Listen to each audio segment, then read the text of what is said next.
Amateur radio സാറ്റലൈറ്റുകൾ വഴി എങ്ങനെയാണ് മറ്റ് റേഡിയോ അമേച്വേഴ്സായിട്ട് സംസാരിക്കുന്നതെന്ന് നോക്കാം. ആദ്യമായി തന്നെ ഈ n2io.com നമ്മൾ നമ്മുടെ ഗ്രിഡ് സ്ക്വയറൊക്കെ അടിച്ചു കൊടുത്തു കഴിഞ്ഞാൽ നമുക്ക് ഓരോ സാറ്റലൈറ്റും സെർച്ച് ചെയ്താൽ കാണാൻ പറ്റും. അതിൻ്റെ പാസ് എപ്പോഴാണെന്നൊക്കെ അതിൻ്റെ ഡയറക്ഷനും ഒക്കെ കാണാം. ഇതിപ്പോൾ കാണുന്നില്ലേ, ആ ഡയറക്ഷൻ കണ്ടില്ലേ. പിന്നെ അതിൻ്റെ മാക്സിമം എലിവേഷൻ എത്ര അടുത്തു കൂടെ പോകുന്നുള്ളതൊക്കെ അതിലറിയാൻ പറ്റും. അതറിഞ്ഞ ശേഷമാണ് നമ്മൾ ആൻറ്റന പോയിൻ്റ് ചെയ്യുന്നത്. n2io.com മാപ്പിൽ ആ ടൈമിങ്ങും ഉണ്ട്. അതായത് ഇപ്പോൾ ഇത് വടക്ക് ഭാഗത്തുനിന്ന് വന്നിട്ട് തെക്ക് ഭാഗത്തേക്ക് പോകുന്നു. അപ്പോൾ 11:22 അത് പൂനെയുടെ അടുത്തെത്തുന്നുണ്ട്. പിന്നെ ഏകദേശം 11:24 കഴിഞ്ഞ് 25 ആകുമ്പോഴാണ് എൻ്റെ സ്ഥലത്തിൻ്റെ അടുത്തെത്തുന്നത്. പിന്നെ ഒരു 11:26 ആകുമ്പോൾ തിരുവനന്തപുരം ഭാഗത്തെത്തും. പിന്നെ 11:28 ആകുമ്പോൾ ഇന്ത്യൻ ഓഷനിലാണ്. പക്ഷേ ഇന്ത്യൻ ഓഷനാണെങ്കിലും നമുക്ക് ആൻറ്റന ഡയറക്റ്റ് ചെയ്ത് കഴിഞ്ഞാൽ നല്ല ആൻറ്റന ഉണ്ടെങ്കിൽ ആ ഭാഗത്തു നിന്ന് കോൺടാക്റ്റ് ചെയ്യാൻ പറ്റും. അപ്പോൾ സാറ്റലൈറ്റിൻ്റെ പാത്ത് കിട്ടിക്കഴിഞ്ഞാൽ പുറത്ത് പോയിട്ട് ഓപ്പറേറ്റ് ചെയ്യാൻ പറ്റുന്നവർക്ക് ആ ഡയറക്ഷനിൽ നേരെ ആൻറ്റന പോയിൻ്റ് ചെയ്തിട്ട് എത്ര ഉയരത്തിലാണ് പോകണമെന്ന് വെച്ചാൽ അതിന് കണക്കാക്കിയിട്ട് മേലേക്കും പോയിൻ്റ് ചെയ്യാം. അപ്പോൾ മാക്സിമം എഫക്റ്റ് കിട്ടും.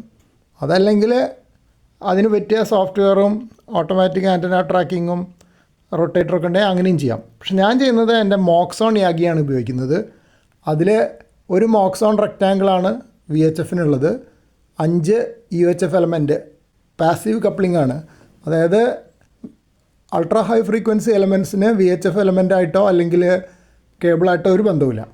അപ്പോൾ ഞാൻ ആദ്യം തന്നെ പണ്ടൊക്കെ ചെയ്തിരുന്നത് ഈ ആൻറ്റന തിരിച്ചു വയ്ക്കും. അതായത് മാക്സിമം അടുത്ത് വരുന്ന സ്ഥലത്തേക്ക് തിരിച്ചു വയ്ക്കും.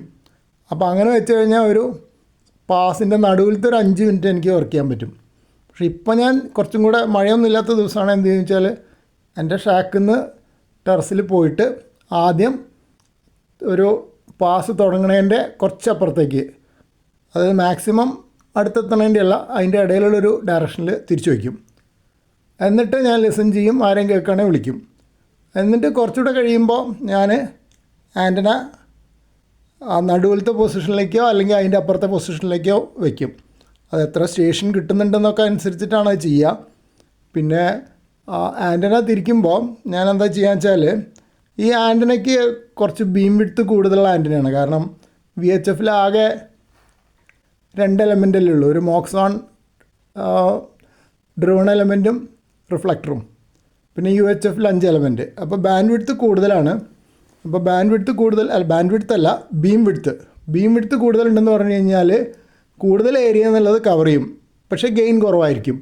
നമ്മൾ എലമെൻറ്റ്സ് കൂട്ടിക്കഴിഞ്ഞാൽ ഗെയിൻ കൂടും, പക്ഷേ ഒരു നാരോ സെഗ്മെൻറ്റിന് മാത്രമേ കിട്ടുള്ളൂ.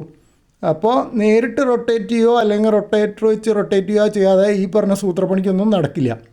പക്ഷേ വീക്ക് സാറ്റലൈറ്റ് സിഗ്നൽ ഹയർ ഗെയിനുള്ള ആൻറ്റനയ്ക്ക് കിട്ടും. അതാണ് വ്യത്യാസം. അപ്പോൾ ഞാനിത് ആൻറ്റന മാനുവലായിട്ട് തിരിച്ചിട്ടാണ് സാറ്റലൈറ്റ് ട്രാക്ക് ചെയ്യുന്നത്. ഇൻ്റർമിറ്റൻ്റ് ആയിട്ട്, കണ്ടിന്യൂസ് ആയിട്ട് ചെയ്യാൻ നിവൃത്തിയില്ല. ചിലപ്പോൾ മഴയുള്ളപ്പോൾ ടെറസിൽ പോകാൻ പറ്റാത്ത അല്ലെങ്കിൽ രാത്രി ലേറ്റ് ആയിട്ടുള്ള പാസ്സൊക്കെ ആണെങ്കിൽ ഞാൻ എന്ത് ചെയ്യും, മോക്സോണി ആക്കി പകരം CP22E VHF ആൻറ്റന ഉപയോഗിക്കും. അപ്പോൾ നല്ലൊരു അടുത്തു കൂടെ പോണ പാസ്സൊക്കെ ആണെങ്കിൽ, പ്രത്യേകിച്ച് ഇൻ്റർനാഷണൽ സ്പേസ് സ്റ്റേഷനൊക്കെ ആണെങ്കിൽ അതിലും കിട്ടും. ഡയറക്ഷണൽ ആൻറ്റന അല്ലാണ്ടും വർക്ക് ചെയ്യാൻ പറ്റും. CP22E VHF ആൻറ്റന ആണെങ്കിലും UHF തേർഡ് ഹാർമോണിക്കിൽ റെസൊണൻസ് ഉള്ളതുകൊണ്ട് റിസീവിങ് UHFൽ കിട്ടും.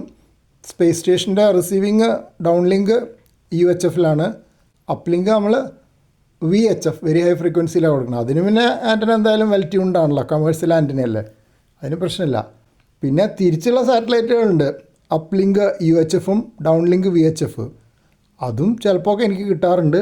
പക്ഷെ അത് ഒന്നാമതിപ്പോൾ അങ്ങനത്തെ സാറ്റലൈറ്റ് അധികം ഇല്ല. AO91 ഒക്കെ ഉള്ളത്. പിന്നെ PO101 കുറേ കൂടെ ബുദ്ധിമുട്ടാണ്. പിന്നെ AO91 പലപ്പോഴും ബാറ്ററി വീക്കായിരിക്കും. പിന്നെ ഞാൻ ഡോപ്ലർ കറക്ഷൻ കൊടുക്കുന്നത് ഈ വെബ്സൈറ്റ് ഉപയോഗിച്ചിട്ടാണ്. അതായത് അർജൻറ്റീനിയൻ ആംസാറ്റ് വെബ്സൈറ്റ്. അത് ഈ മൊബൈൽ ഫോണിൽ അവിടെ ഡിസ്പ്ലേ ചെയ്യും. മൊബൈൽ ഫോണിൽ ഡിസ്പ്ലേ ചെയ്ത് കഴിഞ്ഞാൽ അതിൽ ആ നീഡിൽ പോലെയുള്ള മഞ്ഞ വര നിങ്ങൾ കണ്ടില്ലേ, പാസ് വരുന്നതിന് മുമ്പ് അതിൻ്റെ കളർ വേറെ ആയിരിക്കും, ഒരു ഓറഞ്ച് കളറായിരിക്കും. പിന്നെ ആ ഡിസ്പ്ലേ ഒക്കെ ഒരു ഓറഞ്ച് കളറൊക്കെ ആയിരിക്കും. അത് കളർ മാറി വൈറ്റ് ആവും ആ ലെറ്റേഴ്സൊക്കെ സാറ്റലൈറ്റ് റേഞ്ചിലെത്തിക്കഴിഞ്ഞാൽ. അപ്പോൾ ടൈം പോകുന്നതിനനുസരിച്ച് പതുക്കെ അതിങ്ങനെ തിരിയണ കാണാം. അതായത് സാറ്റലൈറ്റിൻ്റെ ഡയറക്ഷൻ മാറിക്കൊണ്ടിരിക്കണതാണ് ആ കാണുന്നത്. നമ്മൾ സാറ്റലൈറ്റ് അക്വസിഷൻ ഓഫ് സിഗ്നൽ എന്ന് പറഞ്ഞാൽ സാറ്റലൈറ്റ് ഉദിച്ചു വരുന്നു എന്ന് കണക്കാക്കാം. അത് കഴിഞ്ഞിട്ട് ടൈം ഓഫ് ക്ലോസസ്റ്റ് അപ്രോച്ച്, നമ്മുടെ ഏറ്റവും അടുത്തുള്ള സമയം ഉണ്ടാവും, അതിന് TCA എന്ന് പറയും. പിന്നെ സെറ്റ് ചെയ്യണം, അതായത് അസ്തമിക്കുന്നതിന് ലോസ് ഓഫ് സിഗ്നൽ, നമുക്ക് പിന്നെ സിഗ്നൽ കിട്ടില്ലല്ലോ, LOS എന്നും പറയും. അപ്പോൾ അത് എങ്ങനെയാണ് അതിൻ്റെ ഡയറക്ഷൻ പോകുന്നത് ഈ വെബ്സൈറ്റ് നോക്കിയാൽ കൃത്യമായിട്ട് കാണാൻ പറ്റും. അപ്പോൾ അതിനനുസരിച്ചിട്ട് ആണ് ഞാൻ ആൻറ്റന പോയിൻ്റ് ചെയ്യാറ്. ഇടയ്ക്ക് പുറത്ത് പോയിട്ട് രണ്ടാമത് തിരിക്കുന്നു പറഞ്ഞില്ലേ. പിന്നെ ഒരു വേറെ കാര്യം ഞാൻ ചെയ്യുന്നത് ഡോപ്ലർ കറക്ഷൻ ചെയ്യും. അതിൽ തൊട്ട് താഴെ ആ വട്ടം കാണുന്നതിൻ്റെ തൊട്ട് താഴെ ഡോപ്ലർ കറക്ഷൻ എത്രയാണ് വേണ്ടതെന്ന് കാണിക്കുന്നുണ്ട്. അതായത് ഇപ്പോൾ സാറ്റലൈറ്റ് ഉദിച്ചു വരുമ്പോൾ അതിൻ്റെ ഫ്രീക്വൻസി ശരിക്കുള്ള ഫ്രീക്വൻസിൻ്റെയും ഒരു 10 kHz മേലെയാണ് കിട്ടുക UHF-ൽ. പിന്നെ സാറ്റലൈറ്റ് നമ്മുടെ തൊട്ടടുത്തെത്തുമ്പോൾ നോമിനൽ ഫ്രീക്വൻസിയിൽ എത്തും. അത് കഴിഞ്ഞ് സാറ്റലൈറ്റ് സെറ്റ് ചെയ്യാൻ തുടങ്ങുമ്പോൾ കുറഞ്ഞു വരും. ഇതാണ് നമ്മൾ റിസീവിങ് ഫ്രീക്വൻസി.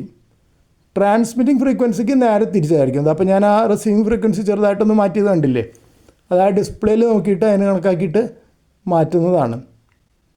പിന്നെ ഇതിലിപ്പോൾ കാണിക്കാത്തൊരു കാര്യം, അത് ഞാൻ ഈ റെക്കോർഡ് ചെയ്തത് ഇപ്പോൾ സംസാരിക്കുന്ന മൊബൈൽ ഫോണിൽ തന്നെയാണ്. അതുകൊണ്ട് എന്ത് പറ്റിയെന്ന് വെച്ചാൽ ഓഡിയോ വേറെ റെക്കോർഡ് ചെയ്യുന്നത് ഇതിൽ കാണിക്കാൻ പറ്റിയില്ല. സാധാരണ ഞാൻ എന്താ വെച്ചാൽ ഈ മൊബൈൽ ഫോൺ ഇതിൽ കാണുന്നുണ്ടല്ലോ, അതുപോലെ വേറൊരു മൊബൈൽ ഫോൺ എടുത്തിട്ട് അതിൽ ഓഡിയോ റെക്കോർഡ് ചെയ്യും. റെക്കോർഡ് ചെയ്യുമ്പോൾ ആ പവർ സപ്ലൈയുടെ സൈഡിൽ ഒരു ഭാഗം ഇതേപോലെ തന്നെ വയ്ക്കും, മറ്റേ ഭാഗം ആ കറുത്ത് കാണുന്ന റേഡിയോ ആണ്. റേഡിയോൻ്റെ സ്പീക്കറുണ്ട്, 2 ഉണ്ട്. മേലെയുള്ള 2 സ്പീക്കറിൽ അത് വയ്ക്കും. അപ്പോൾ മൊബൈൽ ഫോണിൻ്റെ മൈക്ക് ഒരു സ്പീക്കറിൻ്റെ RX സ്പീക്കർ, അത് VHF-ഉം UHF-ഉം ഉണ്ടല്ലോ. അപ്പോൾ എവിടെയാണ് സിഗ്നൽ വരുന്നത് നമുക്ക് അറിയാൻ പറ്റും 2 സ്പീക്കറിൽ. അപ്പോൾ നമ്മൾ റിസീവിങ് സൈഡ്, ഇപ്പോൾ ഇതിൽ ഈ ഫ്രീക്വൻസി ഡിസ്പ്ലേ ചെയ്തതിൽ ആ മെയിൻ ഫ്രീക്വൻസിയുടെ മുകളിൽ കാണിക്കുന്നുണ്ട്, അത് ട്രാൻസ്മിറ്റ് ഫ്രീക്വൻസി ആയിരിക്കും. മറ്റേ സൈഡായിരിക്കും റിസീവ് ഫ്രീക്വൻസി. അതിന് കണക്കാക്കിയിട്ട് സ്പീക്കറിൻ്റെ അടുത്തേക്ക് മൈക്ക് വെച്ച് കൊടുത്താൽ മതി.